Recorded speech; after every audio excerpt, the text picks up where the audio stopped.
নমস্কাৰ মই বিপ্লৱ পৰাশৰ খাউণ্ডে মোৰ YouTube channel living inspiration fundamental and ইউফিউৰেলে আপোনালোক সকলোকে আদৰণি জনাইছোঁ। আজি মই যিটো টপিকৰ ওপৰত আলোচনা কৰিম টপিকটো নাম হৈছে the national trust for the welfare of persons with autism, cerebral palsy, mental retardation and multiple disability act 1999। National trust আপোনালোক হয়তো বহুতে জানে যে নেশ্যনেল ট্ৰাষ্ট হৈছে এখন আইন আৰু এই আইনখন 1999 চনত গৃহীত হৈছিলে আৰু ইয়াত কোৱা হৈছে যে এই আইনখন autism, mental retardation, cerebral palsy আৰু মাল্টিপল ডিছেবিলিটিজ লোকসকলৰ কল্যাণৰ হকে। কল্যাণ শব্দটো ইয়াত আছে welfare, for the welfare of persons with autism, cerebral palsy, mental retardation and multiple disabilities. এতিয়া এই আইনখনৰ আণ্ডাৰত নেশ্যনেল ট্ৰাষ্ট এটা লিগেল বডি গঠন কৰা হৈছিলে। লিগেল বডি মানে হৈছে বিধিগত এটা সংস্থা আৰু এই লিগেল বডিটো এটা ট্ৰাষ্ট আকৃতিত, ট্ৰাষ্ট এক্টৰ আণ্ডাৰত ৰেজিষ্টাৰ্ড আছে, ট্ৰাষ্ট আকৃতিত আছে আৰু ভাৰত চৰকাৰে প্ৰথম প্ৰাৰম্ভিক অৱস্থাত ইয়াত এটা বুজন পৰিমাণৰ পইচা দিছিলে, যিটোৰ পৰা আজি এই ট্ৰাষ্টটো চলি আছে। এটা আপোনালোকে দেখিলে যে মই যিবিলাক নাম ক'লোঁ, নামবিলাকৰ ভিতৰত persons with autism, cerebral palsy, mental retardation and multiple disabilities, তেনে বাকী ডিছেবিলিটিজসমূহকো লৈ গ'ল। আৰু ইয়াত যি চাৰিটা ডিছেবিলিটিৰ নাম উল্লেখ কৰা হৈছে এই ডিছেবিলিটিকেইটাক কোৱা হয় persons with intellectual and developmental disabilities, বৌদ্ধিক আৰু বিকাশৰ ক্ষেত্ৰত থকা বাধাগ্ৰস্ততা। তো বাকী যিসকল বাধাগ্ৰস্ততা আছে সেই বাধাগ্ৰস্ততা থকা লোকসকলে নিজৰ দৈনন্দিন জীৱনৰ যিখিনি কাম নিজেই কৰি যাব পৰাৰ এটা অৱস্থালৈ যিমান পাৰে আহি যায় আৰু খুব কম ডিপেণ্ডেণ্ট হৈ পেলাই চলিব পাৰে। কিন্তু এই চাৰি ধৰণৰ যি ডিছেবিলিটি আছে এই চাৰি ধৰণৰ ডিছেবিলিটিৰ মেক্সিমাম লোককে দেখা গৈ যায় যে তেখেতসকল ডিপেণ্ডেণ্ট হ'ব লগা হয় কাৰোবাৰ ওপৰত, নহওঁতা কাৰোবাৰ ওপৰত। গতিকে যেতিয়া এটা সাধাৰণ এটা কথা আপোনালোকে সকলোৰ মনত এইটো এটা ক্ৰিয়া কৰা উচিত। মই ভাবোঁ যে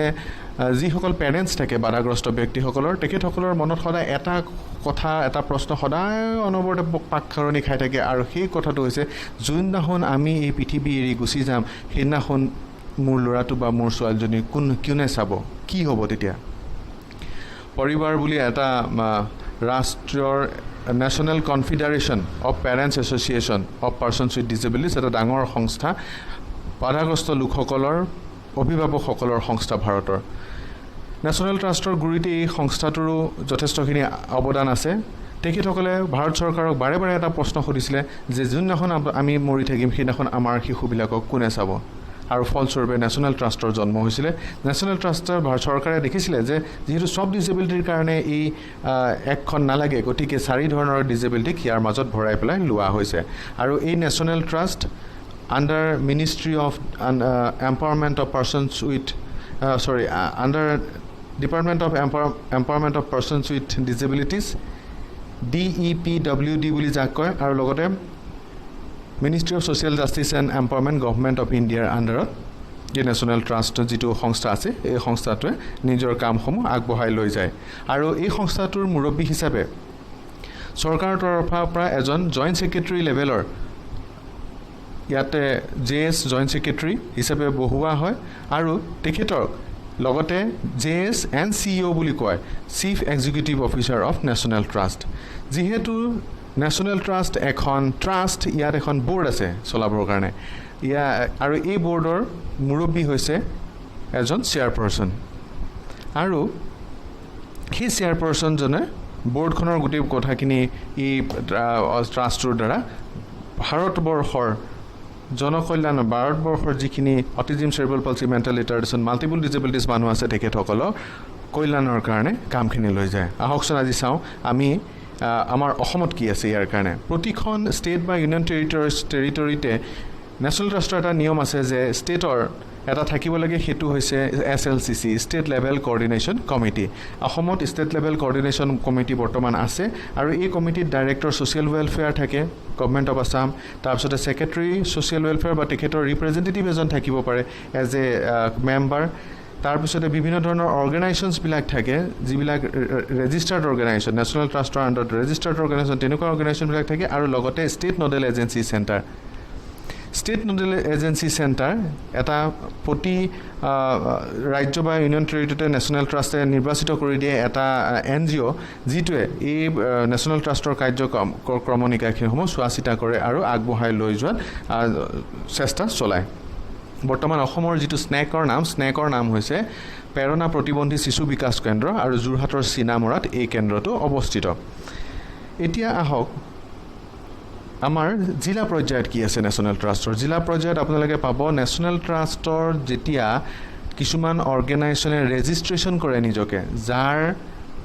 সোসাইটি ৰেজিষ্ট্ৰেশ্যন থাকে RPWD এক্টৰ আণ্ডাৰত ৰেজিষ্ট্ৰেশ্যন থাকিব লাগিব তাৰ পাছতহে নেশ্যনেল ট্ৰাষ্টৰ ৰেজিষ্ট্ৰেশ্যনটো পায় আৰু এইবিলাক সব কাম অনলাইন হয় নেশ্যনেল ট্ৰাষ্টৰ যিমানবিলাক কাম হয় সব কাম অনলাইন হয় আৰু সেই অৰ্গেনাইজেশ্যন কিছুমানো ইয়াত কি হ'ব পাৰে ৰেজিষ্টাৰ্ড অৰ্গেনাইজেশ্যন হিচাপে জিলা ভিত্তিত বা ৰাজ্য ভিত্তিত কাম কৰিব পাৰে অসমত কেইটা আছে অসমত প্ৰায় 12টা ৰেজিষ্টাৰ্ড অৰ্গেনাইজেশ্যন আছে আৰু তাৰ ভিতৰতে আৰু লগতে প্লাছ 12+1 হৈছে এইটো স্নেক সেইটো শিশু বিকাশ কেন্দ্ৰ প্ৰেৰণা চিনামৰা 13টা বুলিবই পাৰি এতিয়া আহক জিলা পৰ্যায়ত নেশ্যনেল ট্ৰাষ্টৰ সবাতোতকৈ শক্তিশালী আৰু যিটো ইউনিট আৰু যিটো ফল কাৰণ প্ৰথম নেশ্যনেল ট্ৰাষ্টৰ সৃষ্টিৰ যিটো মই কথা কৈছিলোঁ যে আমি নাথাকিলে মোৰ সন্তানক কোনে চাব বুলি অভিভাৱকসকলে যিটো উত্তৰ উলিয়াইছিলে যিটো প্ৰশ্ন উত্থাপন কৰিছিল আৰু প্ৰশ্নটোৰ যিটো উত্তৰ দিবলৈ গৈ পেলাই নেশ্যনেল ট্ৰাষ্ট গঠিত হৈছিলে সেই নেশ্যনেল ট্ৰাষ্টৰ উত্তৰটো এই জিলা পৰ্যায়ত লোকেল লেভেল কমিটিৰ থ্ৰুদি দিয়া হয় স্থানীয় জিলা পৰ্যায়ৰ সমিতি LLC বা লোকেল লেভেল কমিটিত 3জন সদস্য থাকে প্ৰথমতে হৈছে ডেপুটি কমিশনাৰ বা district magistrate as a chairperson হিচাপে থাকিব তাৰ পিছতে যদি আৰু ৰেজিষ্টাৰ্ড অৰ্গেনাইজেশ্যন যদি সেইখন জিলাত আছে এটা বাছনি কৰি পেলাই ৰেজিষ্টাৰ্ড অৰ্গেনাইজেশ্যনক এজ এ মেম্বাৰ হিচাপে লোৱা হ'ব registered organisation under national trust তাৰ পিছতে এজন পাৰ্চনছ উইথ ডিজেবিলিটিজ বাধাগ্ৰস্ত ব্যক্তি তেওঁকো জিলা উপায়ুক্তই এই কমিটিখনৰ কাৰণে মনোনীত কৰিব আৰু তেখেত এই তিনিজনীয়া যিখন কমিটি এই কমিটিখনক সহায় কৰিবৰ কাৰণে জিলা সমাজ কল্যাণ বিষয়া তাৰপিছতে জিলা স্বাস্থ্য যুটীয়া সঞ্চালক তাৰপিছতে এজন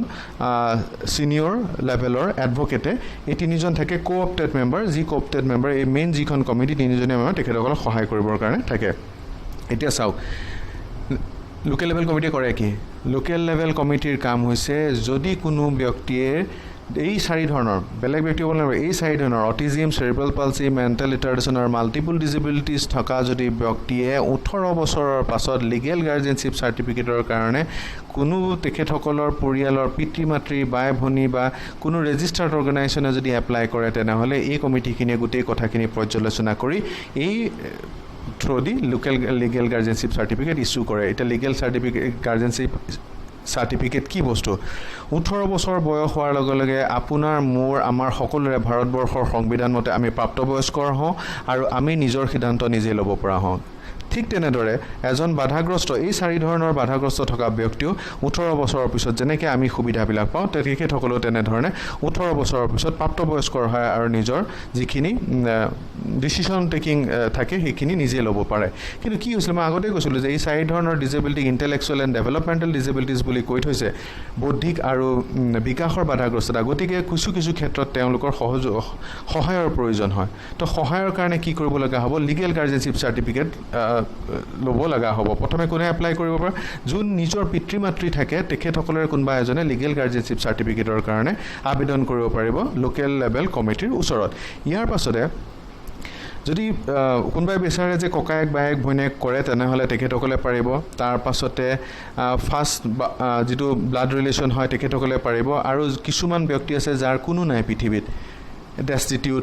এবান্ডেন্ট যদি তেনেকুৱা চিলড্ৰেন থাকে আৰু তেনেকুৱা যদি ব্যক্তিৰ কাৰণে যদি লিগেল গাৰ্ডিয়ানশ্বিপ সাৰ্টিফিকেট ল'ব লগা হয় তেনেহলে যিসকল ৰেজিষ্টাৰ্ড অৰ্গেনাইজেশ্যন আছে আণ্ডাৰ নেশ্যনেল ট্ৰাষ্ট তেখেতসকলক এপ্লাই কৰিব পাৰে বা জিলা পৰ্যায়ৰ সমিতিয়ে সেই তেনেকুৱা এটা অৰ্গেনাইজেশ্যনক লিগেল গাৰ্ডিয়ান হ'ব পৰাকৈ ভূমিকা গ্ৰহণ কৰিব পৰাকৈ যাতে সিদ্ধান্ত গ্ৰহণ কৰাৰ সময়ত সুবিধা হয় তাৰ কাৰণে এপইণ্ট কৰিব পাৰে এতিয়া চাওক এজন কোনো ব্যক্তি যদি সহায় কৰিবলৈ গৈ কোনো ব্যক্তিয়ে সেই বাধাগ্ৰস্ত ব্যক্তিজনৰ সম্পত্তি হানি বা মৰ্যাদা হানিৰ বিভিন্ন যদি কাম কৰিব পাৰে তেনেহ'লে এই লোকেল লেভেল কমিটিখনৰ দ্বাৰা আন এটা প্ৰভিজন আছে আৰু সেই প্ৰভিজনটো হৈছে যদি কাৰোবাক লিগেল গাৰ্জেনশ্বিপ চাৰ্টিফিকেট বা লিগেল গাৰ্জেনশ্বিপ দি থৈছে তাক উইথড্ৰ কৰিব পাৰে আঁতৰাই দিব পাৰে এতিয়া লিগেল গাৰ্জেনশ্বিপ চাৰ্টিফিকেট পাবৰ কাৰণে আপোনালোকে ক'ত যোগাযোগ কৰিব প্ৰথমে আপোনালোকে জিলা পৰ্যায়ৰ সমিতিৰ ওচৰত কৰিব পাৰে জিলা পৰ্যায়ৰ সমিতিখন ক'ত আছে জানিবৰ কাৰণে আপোনালোক জিলা সমাজ কল্যাণ বিষয়াৰ কাৰ্যালয়লৈ যাওক নতুবা উপায়ুক্তৰ কাৰ্যালয়লৈ যাব পাৰে উপায়ুক্ত কাৰ্যালয়ৰ যিটো ডেভেলপমেণ্ট ব্ৰাঞ্চ থাকে সকলো উপায়ুক্ত কাৰ্যালয়ত নাথাকিব পাৰে কিন্তু মই কেইটামান জানো যে কেইখনমান জিলাত য'ত ডেভেলপমেণ্ট ব্ৰাঞ্চত এইটো কাম দি থোৱা থাকে তাত গৈ আপোনালোকে খবৰ কৰিব পাৰে আণ্ডাৰ নেশ্যনেল ট্ৰাষ্ট লিগেল গাৰ্জেনশ্বিপ চাৰ্টিফিকেটৰ কাৰণে ফৰ্ম ক'ত পোৱা যায় ফৰ্মৰ লগত কি কাঠি দিব লাগিব কেতিয়া মিটিং হ'ব কেনেকৈ আহিম এই কথাখিনি পাতিব লগা আৰু গোটেই প্ৰক্ৰিয়াটো কিন্তু অনলাইন হ'ব আৰু এই অনলাইন প্ৰক্ৰিয়াটোত আপোনালোকক সহায় কৰিব মই যে কৈছোঁ যে অসমত যে 12টা গোটেইকেইটা মিলাই 13টা ৰেজিষ্টাৰ্ড অৰ্গেনাইজেশ্যন আছে নেশ্যনেল ট্ৰাষ্টৰ তেখেতসকলে সহায় কৰিব পাৰিব এতিয়া আহক অকল লিগেল গাৰ্জেনশ্বিপ চাৰ্টিফিকেশ্যনৰ কামৰ উপৰিও নেশ্যনেল ট্ৰাষ্টে যিহেতু কৈছিলে যে ৱেলফেয়াৰ কল্যাণৰ কাৰণে কৈছে কল্যাণৰ কাৰণে কেইটামান স্কিম বান্ধি দি থোৱা আছে এটা হৈছে দিশা স্কিমৰ যিটো অবজেক্টিভছ হৈছে যে 10 বছৰৰ তলৰ শিশুসকলক আৰ্লি ইণ্টাৰভেনশ্যন কৰি পেলাই তেওঁলোকক প্ৰশিক্ষণ দি পেলাই মূল খুঁটিলৈ যাতে আমি লৈ যাব পাৰোঁ ওচৰতে থকা যিখন LP স্কুল আছে SSC স্কুল আছে বা পাব্লিক স্কুল আছে তাত যাতে আমি নাম ভৰ্তি কৰিব পাৰোঁ ইয়াত কি কৰা হ'ব যিবিলাক কাৰেকশ্যন কৰি পেলাই কি কৈছে মূল খুঁটিলৈ নিয়াৰ চেষ্টা কৰিছে আৰু জানি থ'ব মই আগৰ ভিডিঅ'টো মোৰ কৈছোঁ যে আজিকালি যিটো চিটুৱেশ্যন বা যিটো চিন্তা চৰ্চাটোৰ নামেই হৈছে যে ইনক্লুচিভ প্ৰতিটো বস্তু ইনক্লুচিভ হ'ব লাগিব ইনক্লুচিভৰ বিষয়ে আপোনালোকে কোনো নাজানে আৰু মই পিছৰ ভিডিঅ'ত এটা ডাঙৰ ভিত্তিত বহলভাৱে আমি আলোচনা কৰিম ইয়াৰ পিছতে আহক বিকাশ মই এটা কথা ক'ব পাহৰি গৈছিলোঁ যে দিশা চেণ্টাৰ অসমত মৃণালজ্যোতি ৰিহেবিলিটেশ্যন চেণ্টাৰ দুলীয়াজান আৰু প্ৰেৰণা প্ৰতিবন্ধী শিশু বিকাশ কেন্দ্ৰ যোৰহাটত আছে ইয়াত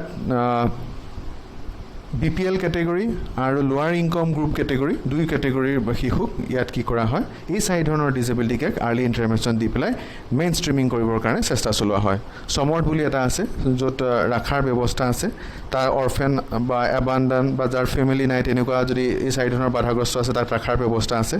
তাৰপিছতে প্ৰেৰণা প্ৰতিবন্ধী শিশু বিকাশ কেন্দ্ৰই চলাই আছিলে এতিয়া মই বৰ খুব ভালভাৱে মই জ্ঞাত নহয় যে চলি আছে নাই অসমত এতিয়ালৈকে অসমত এইটোৱে আছিলে এটাই তাৰপিছতে আহক ঘৰণ্ডাটো অসমত নাই ঘৰণ্ডাৰ যিটো স্কিমৰ যিটো কথা ঘৰণ্ডাত কি হয় যে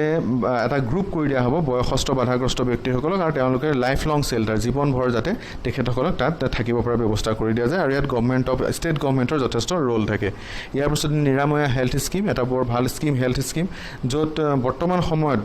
সময়ৰ পৰিপ্ৰেক্ষিতত বা আজিৰ তাৰিখত বা আজিৰ সময়ৰ পৰিপ্ৰেক্ষিতত কওঁ যে এই স্কিমত যদি এনৰোল কৰিব লগা হয় অসমৰ পৰা বা নৰ্থ ইষ্টৰ পৰা ইয়াত 1 টকাও নিদিয়াকৈ এনৰোলমেণ্ট কৰিব পৰা যায় আৰু মাহে 1 লাখ পৰ্যন্ত ইয়াৰ পৰা নেশ্যনেল ট্ৰাষ্টৰ পৰা সুবিধা ল'ব পৰা যায় এতিয়া নিৰাময়া হেল্থ স্কিমৰ কাৰণে আপোনালোকে ক'ত যোগাযোগ কৰিব নিৰাময়া হেল্থ স্কিমৰ কাৰণে যিবিলাক ৰেজিষ্টাৰ্ড অৰ্গেনাইজেশ্যন আছে জিলা পৰ্যায়ৰ ৰেজিষ্টাৰ্ড অৰ্গেনাইজেশ্যনবিলাকৰ লগত যোগাযোগ কৰিব মই অলপ পিছত গোটেইখিনি অৰ্গেনাইজেশ্যনৰ নাম একেলগে মাতি দিম আপোনালোকৰ গুগলত গৈ পেলাই যদি চাৰ্চ কৰে প্ৰতিটো অৰ্গেনাইজেশ্যনৰ কণ্টেক্ট নাম্বাৰ আৰু তেখেতসকলক কাক যোগাযোগ কৰিব লাগে এই বিষয়ে আপোনালোকে তাত তথ্যসমূহ পাব এতিয়া এইখিনি লগতে এটা যি জ্ঞান প্ৰবাহ যদি কাৰিকৰী কৌশলগত শিক্ষা অৰ্হনৰ কাৰণে যদি কোনোবাই এই চাৰি ধৰণৰ বাধাগ্ৰস্ত পঢ়া শুনা কৰিব বিচাৰে তেনেহ'লে জ্ঞান প্ৰভা নামৰ এটা স্কিম আছে যিটোৰ দ্বাৰা এটা বৃত্তি আগবঢ়োৱা হয় এতিয়া আহক আৰু ৰেজিষ্টাৰ্ড অৰ্গেনাইজেশ্যনকেইটা কি আছে মৃণালজ্যোতি ৰিহেবিলিটেশ্যন চেণ্টাৰ দুলীয়াজান প্ৰেৰণা প্ৰতিবন্ধী শিশু বিকাশ কেন্দ্ৰ যিটো ৰেজিষ্টাৰ্ড অৰ্গেনাইজেশ্যন আৰু লগতে ষ্টেট নডেল এজেঞ্চি চেণ্টাৰ এই অৰ্গেনাইজেশ্যনটোৰ লগত যোগাযোগ কৰিব লাগিব আপোনালোকে যদি জানিব লগা হয় বহু তথ্য প্ৰেৰণা প্ৰতিবন্ধী শিশু বিকাশ কেন্দ্ৰ আকৌ এবাৰ কৈছোঁ যোৰহাটত আছে কুমুদালয় আছে শিৱসাগৰত তাৰপিছতে গ্ৰাম বিকাশ আছে নগাঁও তাৰপিছতে Sanjivani Tezpur human development society Nalbari তাৰপিছতে আছে শিশু সাৰথী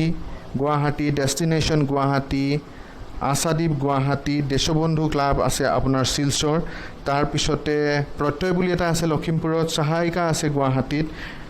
তো আশা ৰিহেবিলিটেশ্যন চেণ্টাৰ আছে নেশ্যনেল ট্ৰাষ্টৰ আণ্ডাৰত ৰেজিষ্টাৰ নাৰায়ণগিৰিৰ যিখন আৰ্মি স্কুল আছে আৰ্মি স্কুলখনৰ ভিতৰতে আছে আশা ৰিহেবিলিটেশ্যন চেণ্টাৰ তো এইবিলাক হৈছে অৰ্গেনাইজেশ্যন যিখিনি অৰ্গেনাইজেশ্যনে আপোনালোকে যদি নেশ্যনেল ট্ৰাষ্টৰ পৰা এটা আপোনালোকে সহায় বা আপোনালোকে যদি কল্যাণমূলক বা আপোনালোকৰ শিশুটোৰ বা নিজেই যদি আপোনালোকে বিচাৰে যে মই এটা বেনিফিট ল'ব বিচাৰোঁ তেনেহ'লে ইয়াৰ লগত আপোনালোকে যোগাযোগ কৰিব লাগিব ইয়াৰ কাৰণে কিছুমান তথ্য পাতি আপোনাৰ হাতত থাকিব লাগিব যেনে ডিজেবিলিটি কাৰ্ডখন ভেলিডিটি থাকিব লাগিব তাৰপিছতে আপোনাৰ আইডি প্ৰুফ থাকিব লাগিব ফটো থাকিব লাগিব ইনকাম চাৰ্টিফিকেট এখন থাকিব লাগে বেংক একাউণ্ট এটা থাকিব লাগে এনেধৰণৰ কিছু প্ৰয়োজনীয় বস্তু থাকে যিখিনি আপোনালোকে আগতে কৰি থব লাগিব তো আজি ভাবোঁ যে আজি মই ইমানতে শেষ কৰোঁ কিন্তু শেষ কৰাৰ আগতে মই এটা কথা ক'ব বিচাৰোঁ যে সেই কথাটো হৈছে যিহেতু এতিয়া যথেষ্টখিনি চেনিটাইজেশ্যনৰ ওপৰত আমাৰ কথা চলি আছে হাত চেনিটাইজেশ্যন হাত ধোৱা অফিচৰ গৈ চেনিটাইজেশ্যন বাহিৰৰ পৰা কিনি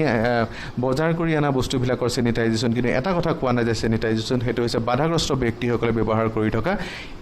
এইডছ এণ্ড এপ্লায়েন্সেছবিলাকৰ চেনিটাইজেশ্যন যেনে কাণৰ মেচিনটো যদি চশমা লৈছে যদি অন্ধ মানুহে যদি হাতৰ লাঠিডাল লৈছে তেনেহ'লে যদি ব্ৰেইল ব্যৱহাৰ কৰি আছে তাৰপিছতে যদি হুইল চেয়াৰ চলাই আছে তেনেহ'লে এইবিলাকৰ চেনিটাইজেশ্যন কেনেধৰণে হৈ আছে সেইটোৰ ওপৰত আপোনালোকে লক্ষ্য ৰাখিব আৰু লগতে চেনিটাইজেশ্যন কৰা যিখিনি সামগ্ৰী সেই সামগ্ৰীখিনি এনেকুৱা এটা উচ্চতাত ৰাখিব লাগে যাতে বাধাগ্ৰস্ত ব্যক্তিসকলে নিজেও গৈ তাৰ পৰা লৈ পেলাই যাতে চেনিটাইজেশ্যন কৰিব পাৰে আশা কৰোঁ আজিৰ ভিডিঅ'টো চাই আপোনালোকে